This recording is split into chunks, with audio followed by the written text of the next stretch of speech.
narrow it down. We're starting with a big global picture, and then we narrow it down to geopolitics in the Caucasus area. We are about to begin with a discussion, a conversation between two global leaders, President Sarkisian and the former Prime Minister of Italy, who also happened to be the commissioner, the president of the EU Commission a few years back. So, Mr. President, we are going, I think, about to connect with Romanò Prodì. Wonderful.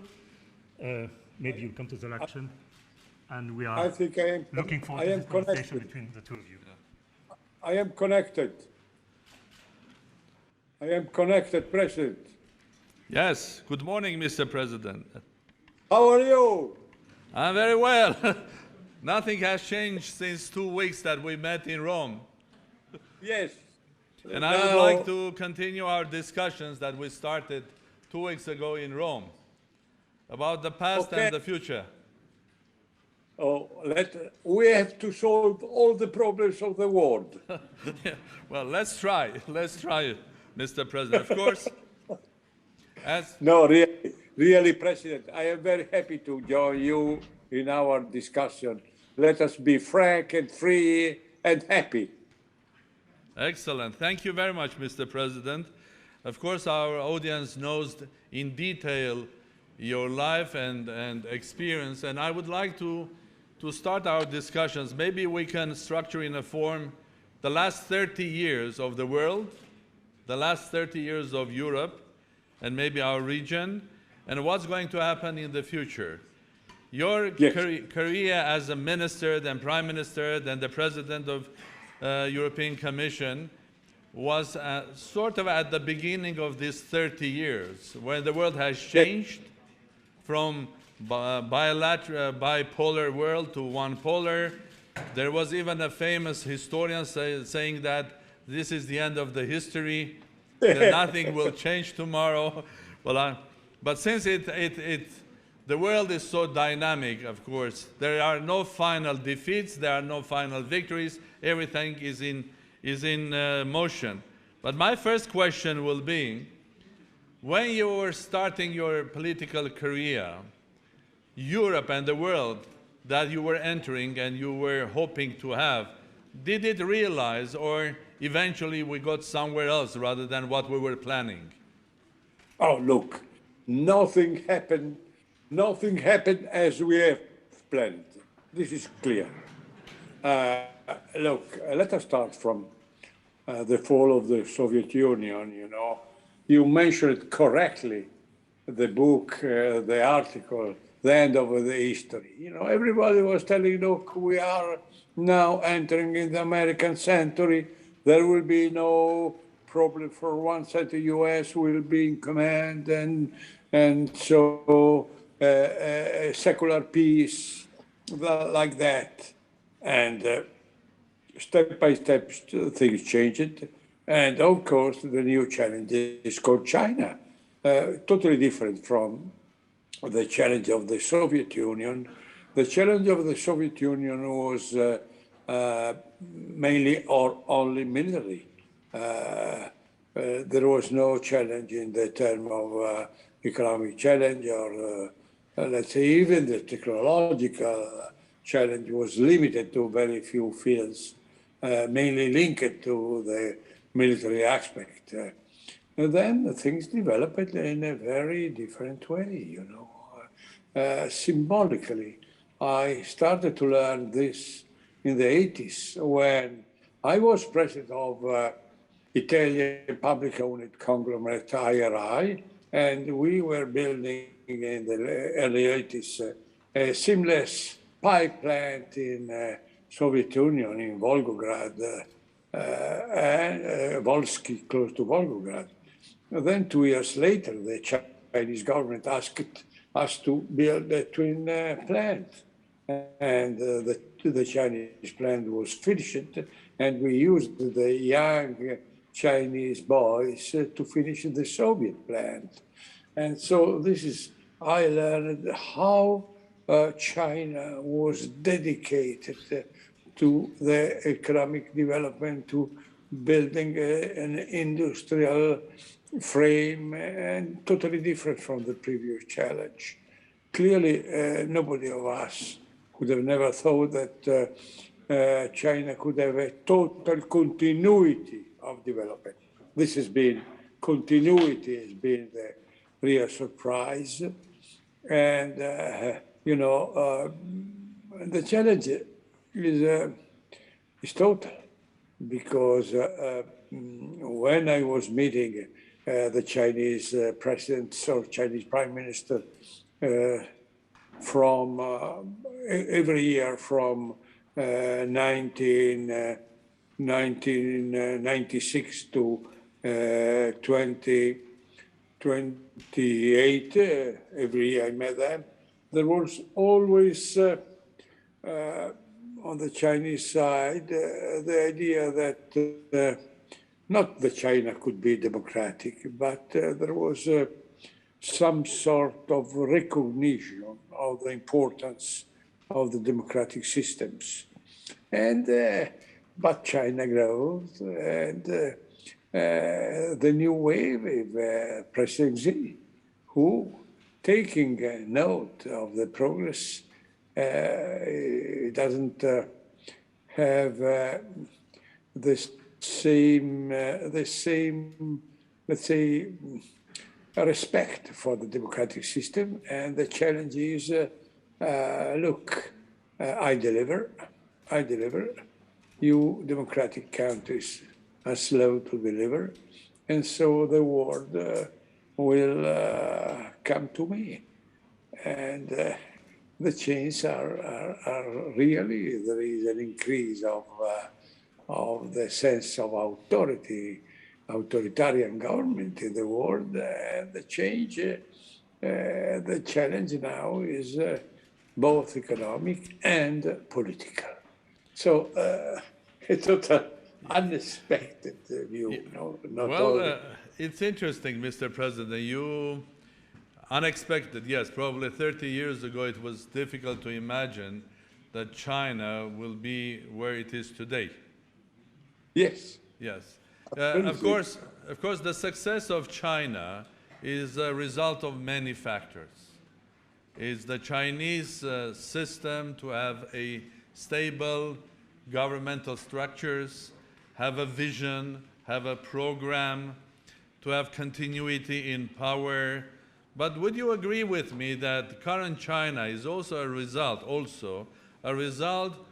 of the sort of a indirect support from Europe, and especially from United States, when a lot of European and American businesses going after bigger market, cheaper workforce, moved their productions from Europe and America to China. While moving there, they also took with them also a lot of know-how. And of course, Chinese are Chinese.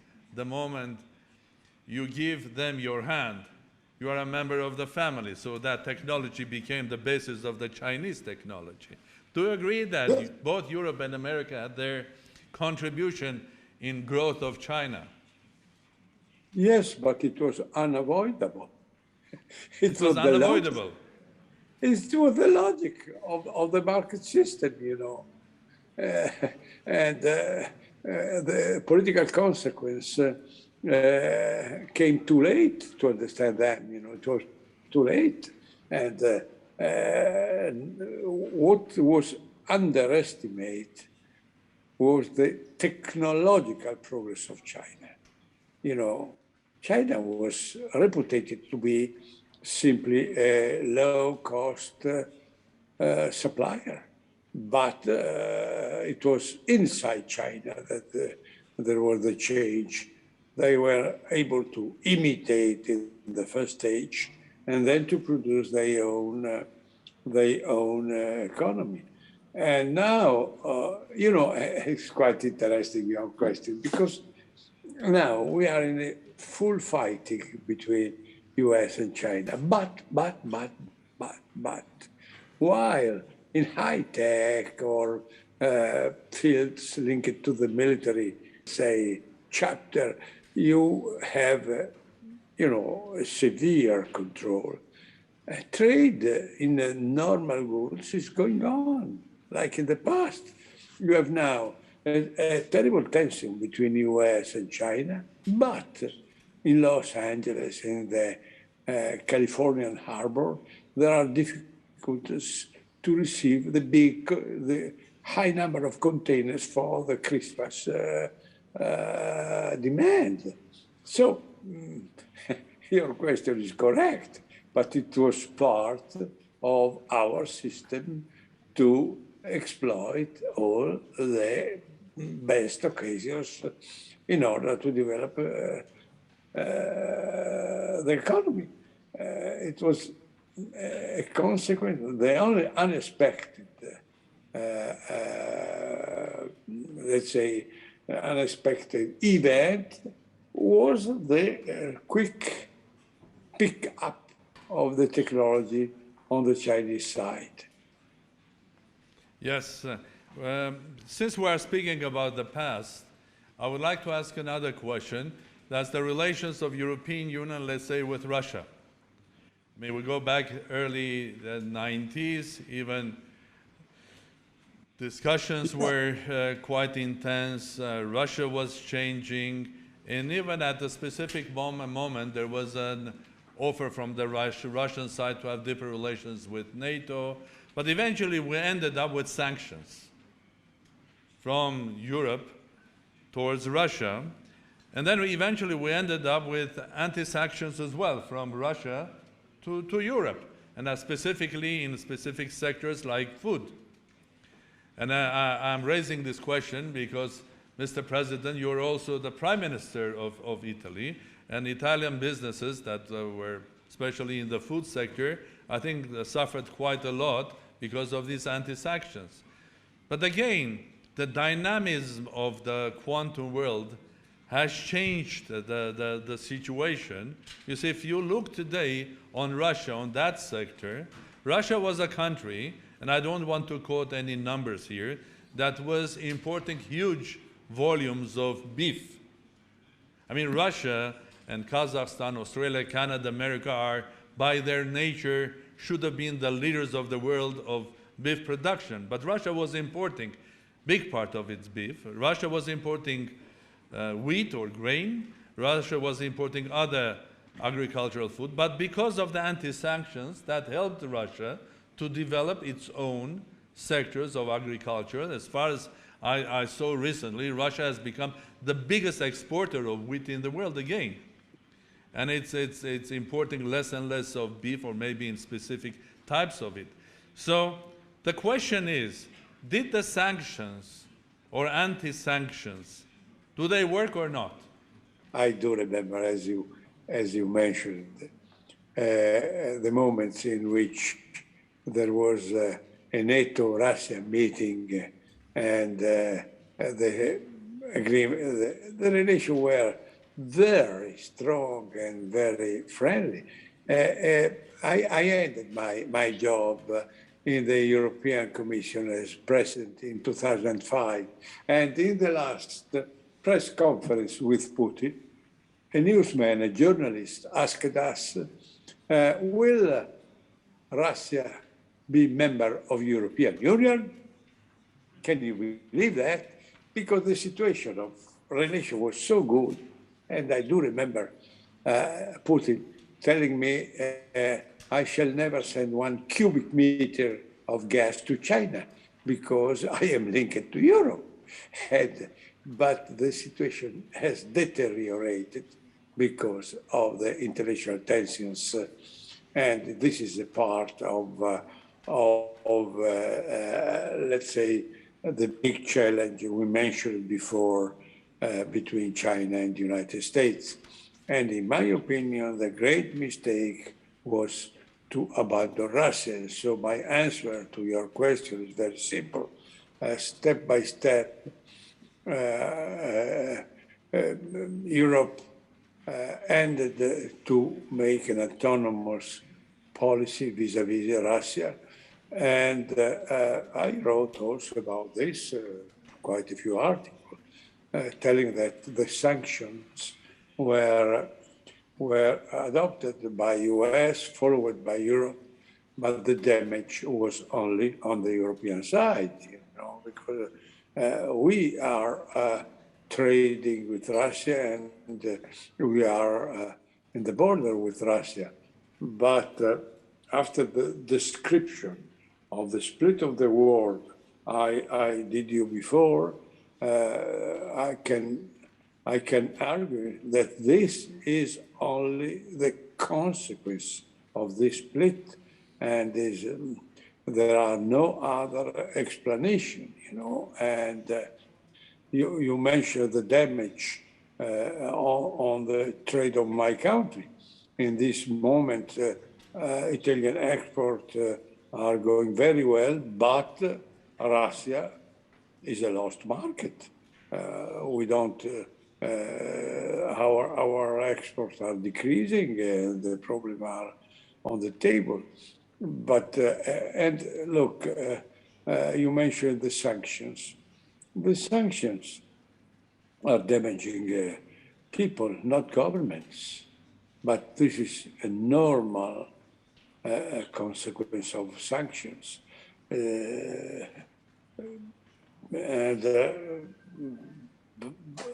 Look, it's difficult to me, but to anybody, to answer to your last question. Which are the perspectives? Yeah. In my opinion, we must have some sort of new wave. I don't say general agreement, but calming down of the tensions, because as you told, there is no interest on the Western side to increase the situation.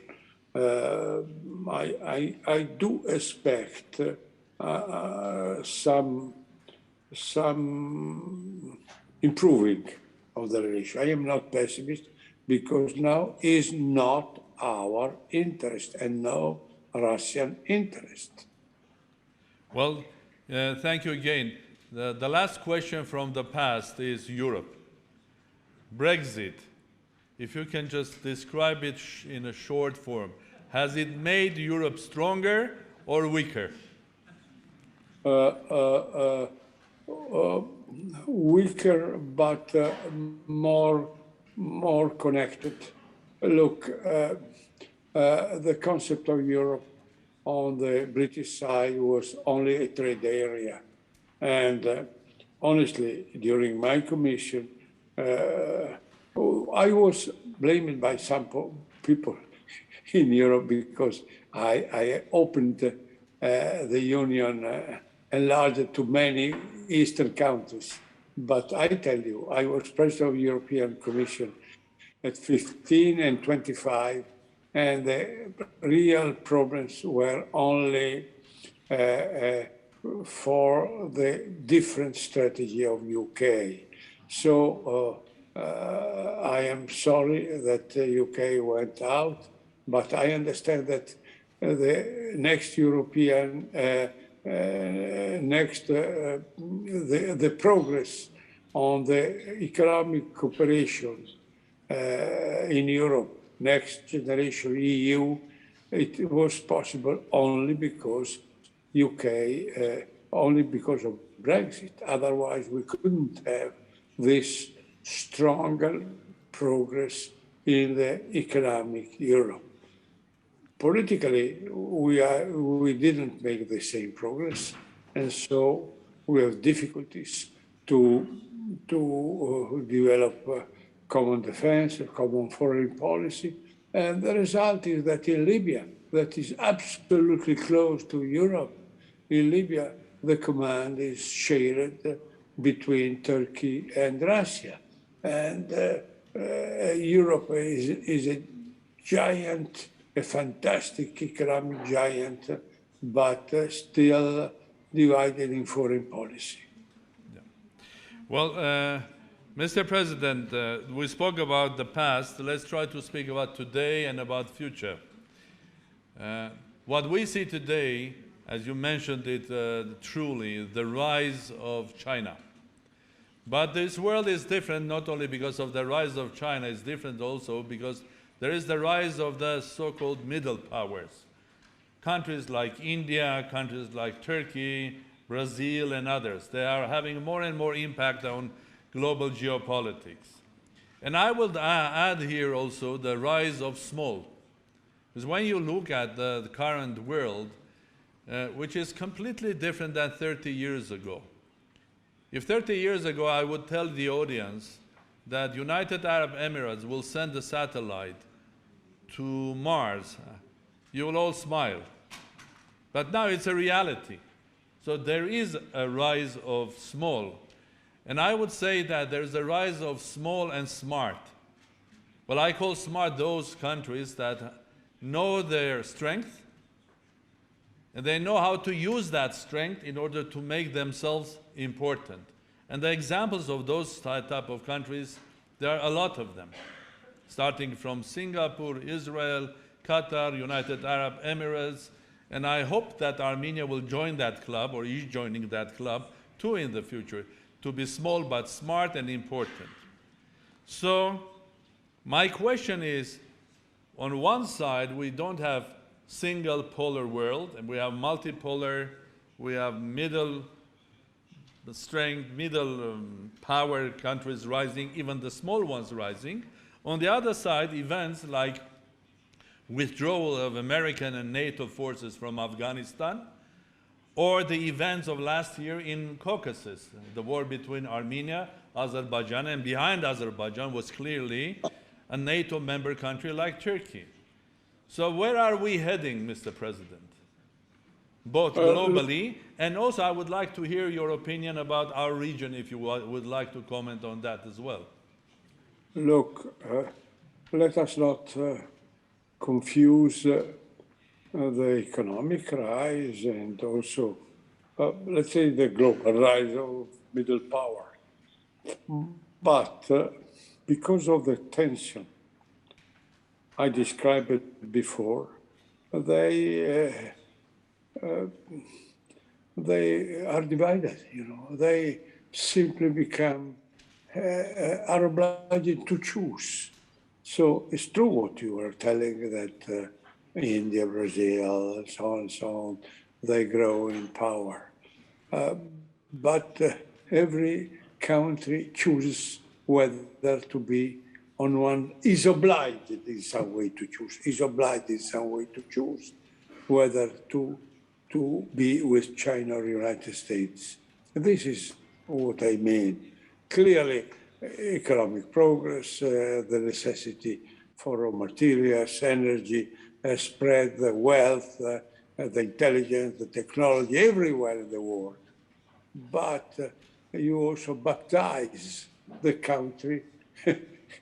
You are pro-Chinese or pro-American, because the two players are working in order to, let's say, to capture, to conquer the alliance of most part of the country. So you have Pakistan with China, India more with the United States, and so on and so on. So you are correct telling that these powers are rising, but not in autonomy, not in autonomy. The world is more divided than before, and you have to choose. Look at Europe. We were in very good agreement, as you mentioned, with Russia and the United States together. Now, this is more and more difficult, you know, and we adopted the sanction, the same sanction of the United States, almost the same sanction of the United States, because of the choice that the new war strategy obliges any country in the world. This is, you know, this is also, this is a global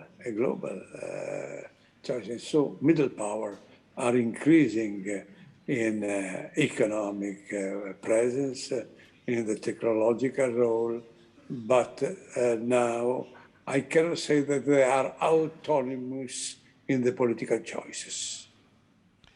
Well, thank you very much. And my last, not a question, is a small friendly request. Your wishes to this conference and to Republic of Armenia and to Armenians worldwide, including Armenians that live in Italy as well. Look, Armenians, thanks God, are experts of any country of the world, and they have an experience even in my own country, and they know more, many of them. This is because of history, as everybody knows, some bad aspect of history, but some good aspect of history, the intelligence and the ability of your people to give an interpretation of the new world. Clearly, the problem of Armenia, of all the country in the area, is how to survive and balance being in the middle of the fractures of the world. It's look from Central Asia to Caucasus to the Balkans. It's you never have stability, and so will not be easy also for the future to guarantee this stability. But personally, I do think that to have a stronger relation with Europe because of the cultural traditions, because of also because of your presence here could be a contribution to the strength and the stability of the country. Of course, you cannot transfer the geographical position of Armenia, but to balance and to increase strong links with us will be some sort of, let's say, better guarantee.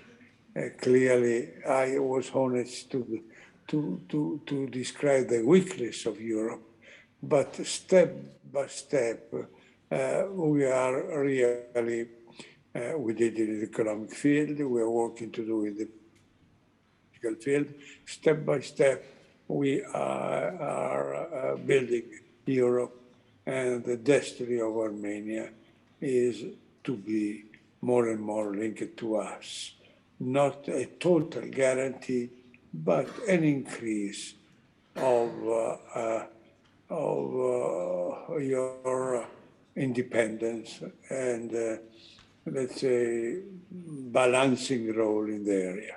This is what I think. Well, thank you very much, Mr. President. Well, thank you for your thoughts. Of course, this is Summit of Minds, and we'll hear other thoughts as well, and other wishes for Armenia as well.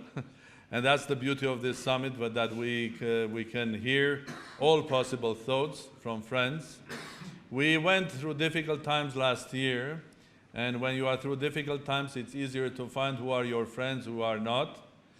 But this is our destiny.